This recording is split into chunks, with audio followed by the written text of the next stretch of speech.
Hello everyone, welcome to a new series. This is going to focus on low elo games and perhaps decisions that higher level players don't really end up talking about, maybe even on their streams, because it's it's just natural decisions that make, or at least that's the idea. We'll see what happens. Maybe the low elo players will just will have good habits and it won't really matter. But here, as you can see, we've already well, here's the thing. The matchup is against Mono Fiora. Your win condition will come down to your invokes. And playing as few tiny units as possible. Invoking obliterates and invoking large units with spell shield and elusive. So pretty much all of the 7+ costs are good. Great Beyond has elusive and spell shield. Destroyer has spell shield, and Immortal Fire has elusive and a second life. So, Destroyer is probably a little bit weaker because they can riposte. But if you happen to Gravitum, then it does become a lot better. And then what happens is you're also gonna probably Atrocity with spell shield if possible. To finish it off. Maybe get in 1 or 2 hits with a large unit and then Atrocity for lethal. So you're not really looking for Duskbringer into Aphelios. You're looking for your invokes. And specifically the ones that can invoke 6 cost invokes and as well as 7+ cost invokes. So Scryer and Star Shaping basically. Maybe even Lunari Priestess. Now here, Fiora is a pretty deadly threat. You don't want to play Aphelios early. Aphelios is pretty much just it basically reads generate a Gravitum. And now here, you probably just Star Shaping your face. You have 2 of them. You're gonna just spend the mana for the healing sooner or later because they're going to take 3-4 rounds just to deal any damage to your Nexus.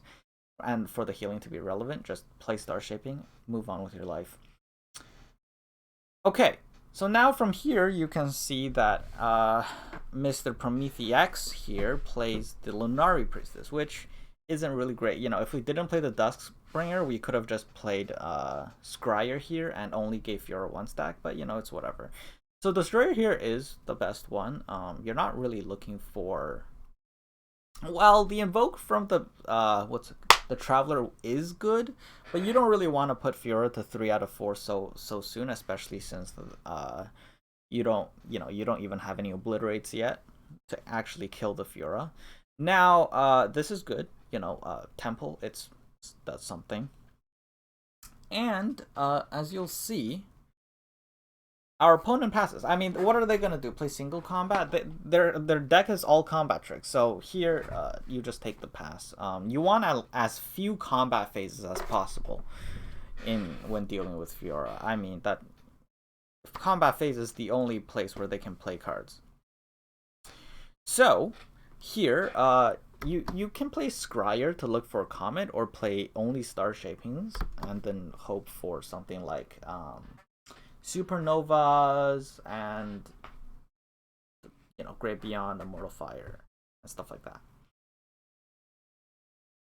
So here, Scryer is fine, Star Shaping is fine. You do probably one or the other. I don't think you do both.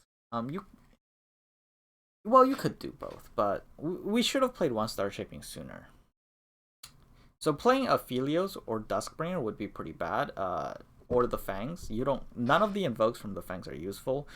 Mountain Scryer is probably okay, but we could just have more mana right now by playing Star Shaping earlier. Now all of these are trash. All of these are trash. Just to be clear, I don't even know what you pick. It almost doesn't matter what you pick.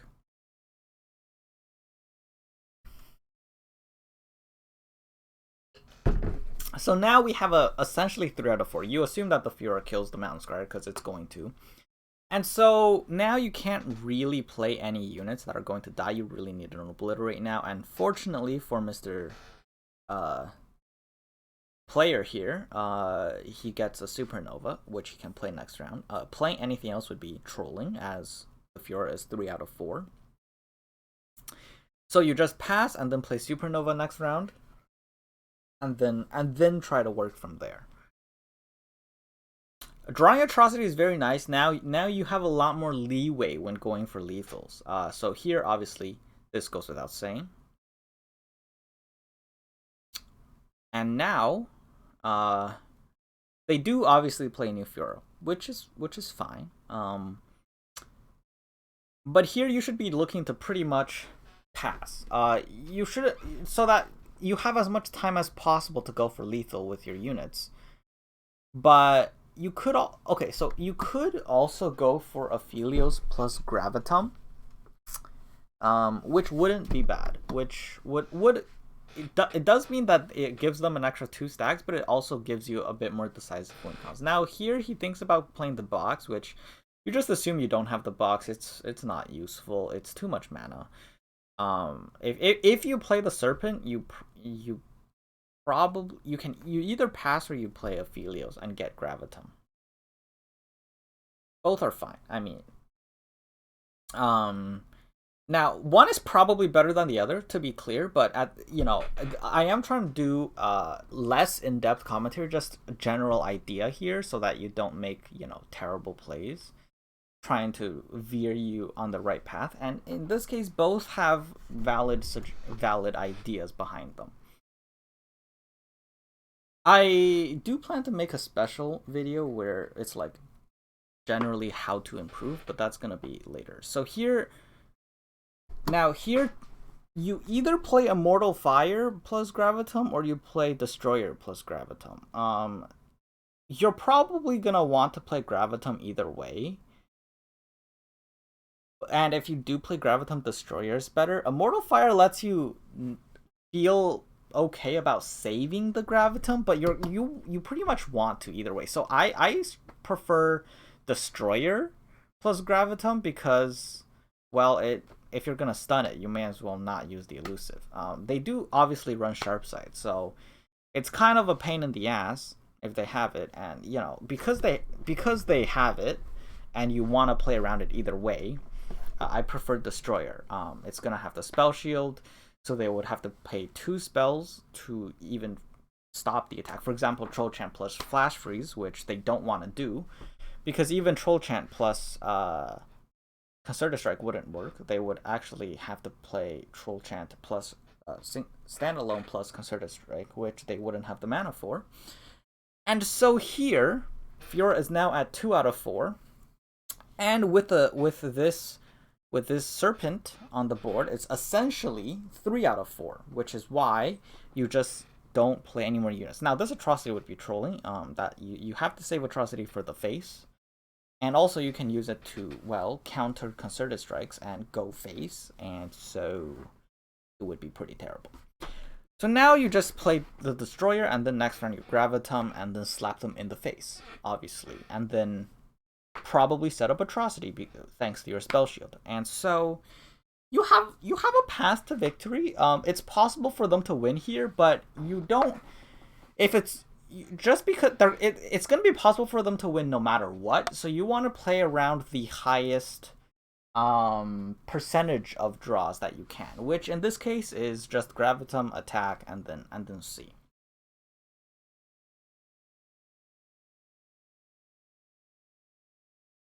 And so, the phase doesn't matter. It doesn't matter what you pick because there's no Aphelios on the board. Pretty straightforward.